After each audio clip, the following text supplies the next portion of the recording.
Yes, I don't think we ever got to discuss what you're doing at Founders Bay. I know I've seen some stuff how it's like a marketplace to connect founders and investors, but what's like the story behind all that? How did that happen?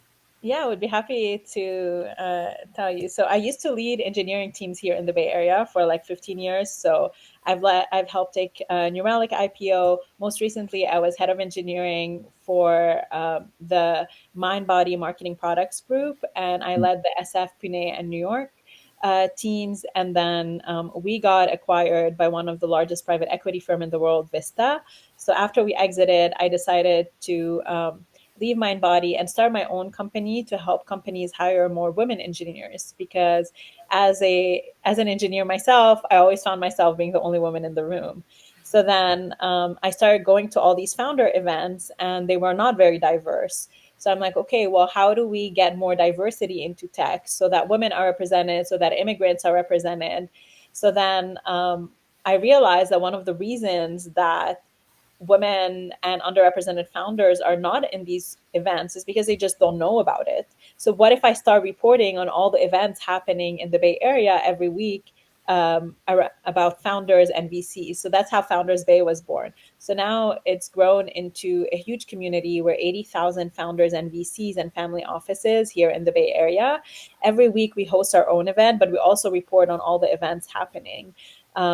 So that's how it came to be. The community is super engaged. We're now by far the largest founder and VC community, probably in the Bay Area, but probably in the world as well. So it's been a very exciting journey. Wow. So how did you get started in engineering? Are you an immigrant yourself? Yeah, so I was born in Lebanon during a civil war, and Oh wow. then when I was seven, after I was seven, we migrated to Canada, and then my dad is an engineer himself. He is a software engineer. He's been coding with me since I was probably 9 years old, and I just fell in love with coding. So then I went to study software engineering in school at McGill in Montreal, and then I moved here. Um, and I just loved working with technology and just building cool products that people use. And then I quickly became an engineering manager. And then within 6 years, I was director of engineering, and I was part of the executive team and leading engineering team. So my career grew really fast in a short period of time because compared to, I would say, other engineers, I have a lot of empathy. I have good communication skills, and all that is super important to become a manager. So that quickly propelled me into engineering management. So let's hit on that a little bit more. What do you think is the biggest difference between a manager of engineers versus being the engineer themselves? It sounds like you'd have to know everybody's job and help them out with problems that they're stuck on. Yeah, so it's a big difference when you are a software engineer. Basically, the 90% of the time you're interacting with a computer. You're building products. You are talking sometimes to customer, but rarely. You're talking to other project managers, you're talking to other engineers, but your goal is to build the product, is to code the product. As an engineering manager, your role is completely different. It's to really make those engineers productive. It's to remove roadblocks that they have, and it's to coordinate large project within an organization. So what that means is your job is no longer about coding. It's no longer about like you or yourself building the product.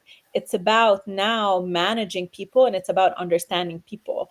So how I compare it is, when you're a software engineer, you are figuring out algorithms for the computer. You're trying to figure out patterns and optimize it. When you're an engineering manager, you're still doing the same thing, but instead of being a computer, you're trying to figure out patterns and algorithm to talk to people and what motivates them. And it's a completely different role. So you find yourself coordinating a lot more with sales departments and other departments in the business, or is it still something where there's a chain of command higher up there, Yeah, like so with CTO? It depends on the level of management that you're at. If you like, the first step is a software engineer, the second step is an engineering manager. There, you're mostly coordinating with your own team. So, most likely, you're coordinating with other engineering team and you're coordinating with probably a director of engineering. So, very rarely would you talk to sales or marketing. But then the next level, when you start managing teams of engineers, or when you become like the head of engineering, like I was at a series A company, Mhm. then my coworkers were no longer other engineers because I was the top engineering director. It was mostly like the leaders of sales, the leader of marketing, the CEO, and those were the people I was interacting with on a daily basis. And do you think that transition gave you the confidence or the knowledge to go out and start Founders Bay? Because, looking back, a lot of things had to have happened for this to be the size that it is today. Yeah, absolutely. As an engineer, the thing that I learned in college was mostly about computers and algorithm. And then I learned, okay, how do you read people? How do you motivate people? How do you inspire people to kind of follow your vision as an engineering manager? But I never got exposure to finance or sales or marketing. So when I started at Roxbox, I was head of engineering there. Because I had to interact with marketing, because I had to interact with our even merchandising and operations, I learned so much about what it takes to run the company. And then also because I was reporting directly to the CEO and we spent many hours together, I Mm. realized like what it took to be a CEO. As a CEO, or as a founder, you have to be a generalist at everything. As an engineering manager or an engineer, you have to be really good at technology or really good with people. But then as a founder, you kind of have to be good at everything. And it's a very, very scary role. And definitely being an executive at those companies allowed me to gain those skill set to then become a better founder. Yeah, we always joke with our co-founders that you don't get any of the problems besides the hardest ones because the hardest ones just get passed up, and it's just like Exactly. then you're just googling how do we do stuff, or you're talking to other CEOs and you're trying to figure out your problem with them, right? Exactly. And also, that's the thing that I realize is like if you are working in corporate, right? Even if you're a director of engineering, and let's say there's a huge problem, you can always pass it off to the CTO. Or if you're reporting to the CEO, you can pass it off to the CEO. But as a founder or a CEO, that's it. You are the last line of defense against any problem. So there's nobody that you can really reach out to. And that's also part of the reason I created Founder Space, because I understand being a founder is such a lonely job that you need other founders to kind of bounce ideas off. And now we have this community of 80,000 that if you have any issues that you can't solve, now suddenly you have a community of 80,000 behind you, helping you and supporting you in this journey. And you guys are located only on the West Coast, or is this nationwide now? So we're mostly in San Francisco. We have some people in LA, but eventually we want to expand into LA, we want to expand into New York, we want to expand into my hometown, Montreal, and globally. We're just not there yet. But 80,000 people just in California is pretty huge. That's really impressive stuff. Thank you. Thank you. And mostly in San Francisco, the Bay Area. Oh my gosh. Yeah. Wow. So okay. I feel like, and this has also impacted my personal journey in my life in entrepreneurship. I think mentors have been the most impactful people to move the needle in career progression. How has it impacted you and maybe the early days of growing Founders Bay? Because it was once, maybe 5 or 10 people, and then it grew. So how did that go? How did that happen? Yeah, it's funny, I still remember when I started my newsletter. I Mm. probably had 20 subscribers, and those are the family and my friends who I like forced to subscribe. I'm like, please go there, and like my closest people subscribe. And what year was that? That was a year and a half ago. So we grew Wow. extremely fast in a very short period of time. It's definitely been a crazy journey. And I think that anytime that I needed help, I went to my friends at at that point. And then I asked them like, hey, how do I grow this? Or I'm feeling a little bit overwhelmed. Can you help me? And actually, the people that supported me at the beginning, what happened is, so I got divorced 3, 4 years ago. I did not have a big network of founder NBC. My network was mostly the engineers that I would work with directly. And I had to start this brand new life. And I'm like, well, how do you get into the VC circle in San Francisco? I went to my first tech event. I met 2 or 3 of my closest friends, and then they had also like a small founder group called LPM. And then they kind of took me to all the events and they introduced me to everybody. So like having them as my mentor to just make those introduction and get my name out there was super useful. And now I have 2 incredible business partner, Christopher Floyd and David Carvalho. And every day we are brainstorming, we're talking about how do we grow Founders Bay? How do we keep up with that scale? What is our next move? So Founders Bay has always been about community. So what I say is Founders Bay is by the people for the people. Like this is not me alone. This is really 80,000 people pushing this forward.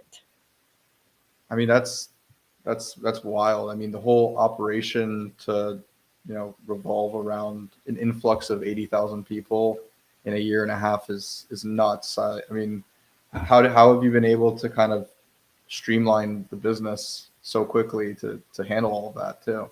Yeah. So remember how I said I'm an engineer?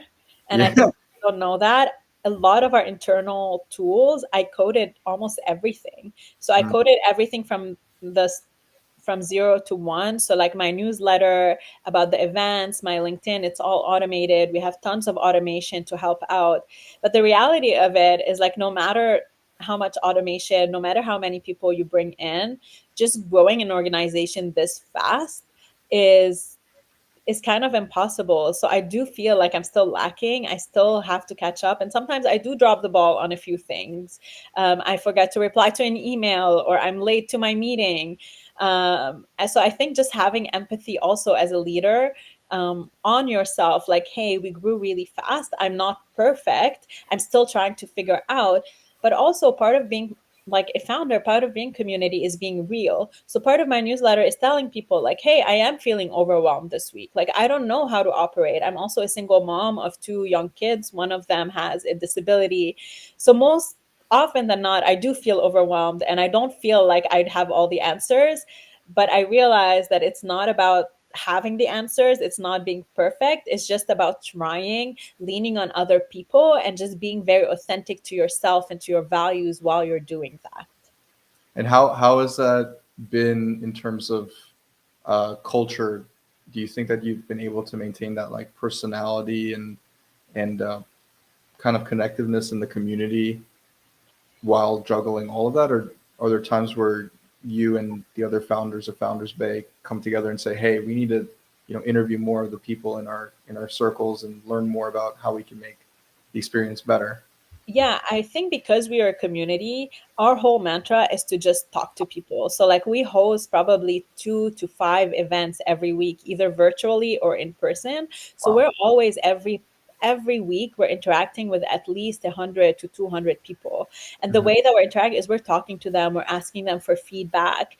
A lot of the events are organized by our community. A lot of the volunteers come from the community. So it's it's basically Founders Bay. It's not me and my business partners. How I see Founders Bay, it's me and 80,000 people helping to grow that because it's impossible. And even like this week, my kids are off school. Like there is no school, and camps are so expensive. It's like $900 a week for Yeah. very limited coverage.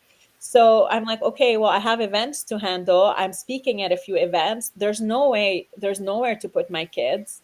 What if I just bring them? And when I bring my kids, I ask the community for help and people help out. They babysit, they play with them. So it's not about me. It's just whenever you need help, ask around. And we're so lucky in our community that our values is help each other and having no egos, that it translates in people just feeling like finally we're giving them a place to belong. Yeah, I mean that's amazing, especially in a time when people feel like they're disconnected or they're stuck working in a office job or something that keeps them, in a box, and they can't really get out of having a community that big where everybody's interacting is massive. I do want to pivot to a big question that's pressing, I think, everybody in the tech space right now. And as an engineer and founder yourself, how do you see AI impacting the work or the context of work that engineers who are entering the industry or in the industry are going to have to adapt to? Yeah, that's a great question. AI, we know, like just took the world by storm, right? Yeah. Within like a year, ChatGPT had even less than a year, a few weeks or a month, it had over 100 million users. And now almost 70% of people use AI on a day-to-day basis. So AI is going to change every single industry, and especially software engineering. So right now, I used to think that I knew the best coder or I'm a really good coder. But by far, AI now can generate code so fast, right? It can make an engineer be 100x more productive because you no longer need to write line by line. Now you can write class by class. So Mhm. AI definitely makes every engineer more productive. What does that mean? It means that what we used to depend on, like junior engineers, maybe we need less junior engineers in the workforce because now we can use AI to program things. But at the same time, when I talk to like to the senior engineers that I have, a lot of people default to AI to code a piece of the code. But what ends up happening, if you are not an experienced engineer, you're not going to use the best practices. You don't know how to design like system design because it's not only about one piece of the code. It's about how does this code interact with the entire system. And Right. AI doesn't do well. Like AI is trained on large amount of data, so it does well when it's something predictable, but the larger you grow as an organization, the more custom your system design is going to be, right? So ChatGPT is most likely not trained on that. So it doesn't have good answers. So you still need the senior engineers. So I do feel like maybe there will be less engineering jobs, but there will be a need for more experienced engineers, for people who know system design. And also, a lot of the engineers in the past that were junior, that were doing things that now AI can do, they can train to be ML engineers. It's not, once you're an engineer, you know how to solve problem, you understand technology, you can train on another system as Yeah. well pretty easily. In general, I think people are really concerned that AI will take jobs away. And I do believe that AI is taking jobs away. But if you look at history, if you look at our past, and I always say the past is the best predictor of the future. Anytime there's a new technology that comes in, like when the typewriter came in, yes, a lot of the job got deprecated, but a lot of new jobs got created, and that spurred a boom in humanity. So I do feel like now, because of AI, we don't know yet what the new jobs are going to be because it's a new technology, so we can't even imagine them. Like software engineering was not even a thing, 25, 30 years ago, but now it is. So we don't know yet what those new jobs are. So I wouldn't be worried because whatever it is, you as a person can learn this new technology, you can train for it, and at the end, everybody is going to just become more productive. Society is going to be more efficient because of this new technology. Yeah, I like that opinion. I've seen that a lot, and one of the things that I've also spotted is that the AI's ability to do what you want is limited by your ability to be creative, right? Exactly. So I also think you're in like an amazing spot where if you're talking to 80,000 people or 80,000 people are having conversations in a forum, you can figure out a creative way to approach problems. And what I've seen is that those problems start gearing more and more towards the physical world than just software itself. I think, correct me if I'm wrong, over the past 20 to 40 years, even, we've had a lot of software focused development, but not a lot in the physical world, in manufacturing or machinery or construction. And I think it's possible that what we do in AI over the next decade could directly impact that industry as well. I don't know what projects you've heard of recently that are doing that, but would love to hear some. And I love what you just said because that's exactly how we view the future. So there's been a lot of changes in the software industry, right? Because of all the new technologies, like you said. But what about hardware, right? What about the traditional industry that have not been impacted yet, or have not jumped on the train of this new like SaaS revolution that we have, like healthcare? Like how many of us still go in the doctor office and fill out physical papers, right? Why Oh, is that? Why is yeah. that? Like, I don't know anybody who doesn't do that, right? So what I think is going to happen is all these kind of technologies that were in sci-fi, like robotics, like longevity, or going to space, all of that because of LLMs, because now we can implement a system that is extremely intelligent in hardware that could behave like us. It'll spur a lot of growth.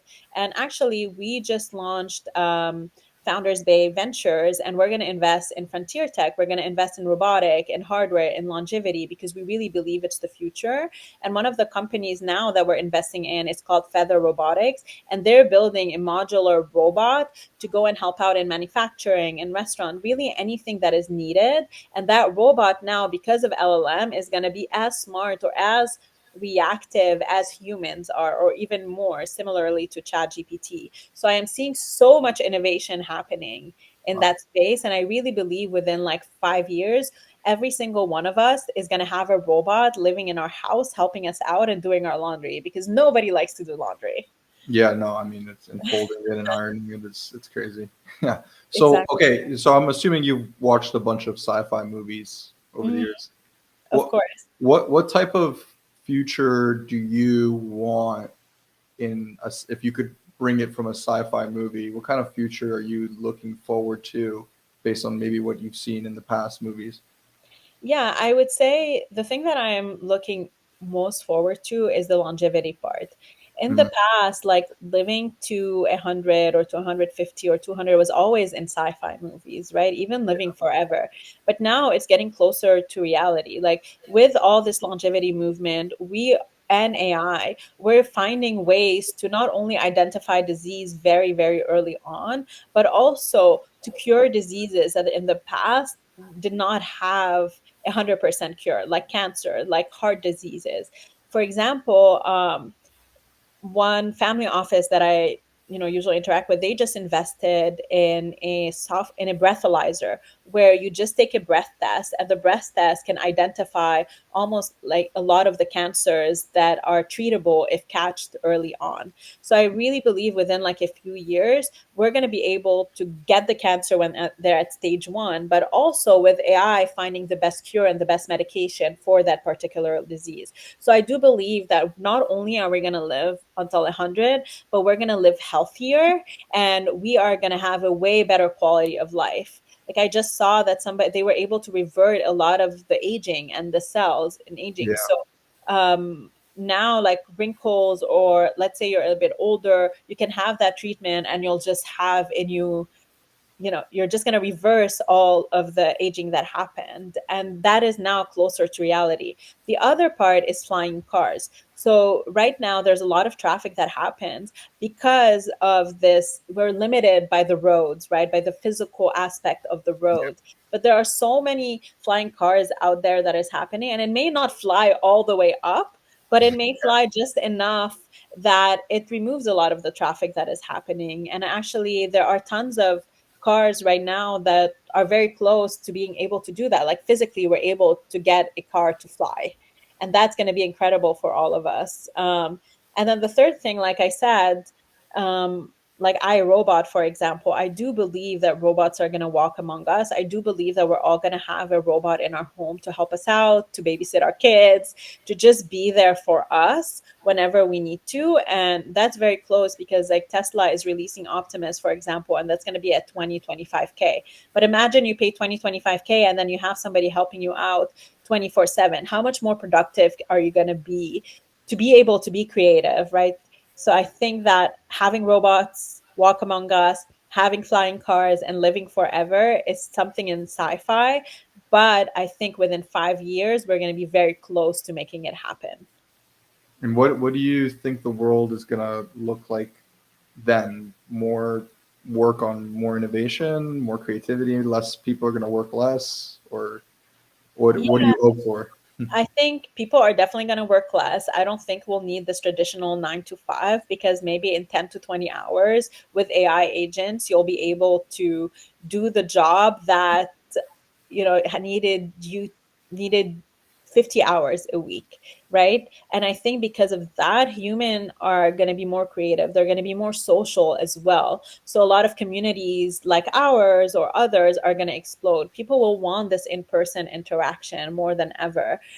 Even I saw like now Gen Zs, a lot of them are no longer using smartphones. They're going back to the old school phone where they can just text and call, because Wow. like we realize as humans we have all this technology, we have all these social media that is supposed to connect us, but now we feel lonelier than ever before. Like the loneliness epidemic is probably killing more people than a lot of the diseases, right? And because of that, because we realize that we are, and especially after COVID, we realize how important it is, this face-to-face connection. Technology will not be able to replace it. Us talking to an AI will not be able to fill our cup that we are satisfied with our life. We need relationships. So I think people will put in more effort into building community, into joining communities.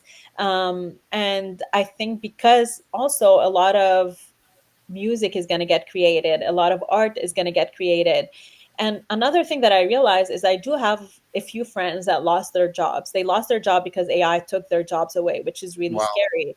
But what that did is that now these incredible women in my life are now founders. So they are building their own startups, because now with AI, they no longer need like hundreds of thousands of investment. They can build a startup with minimal amount of upfront investment. So we're going to see more entrepreneurs get being created, more startups being born, and that's super exciting.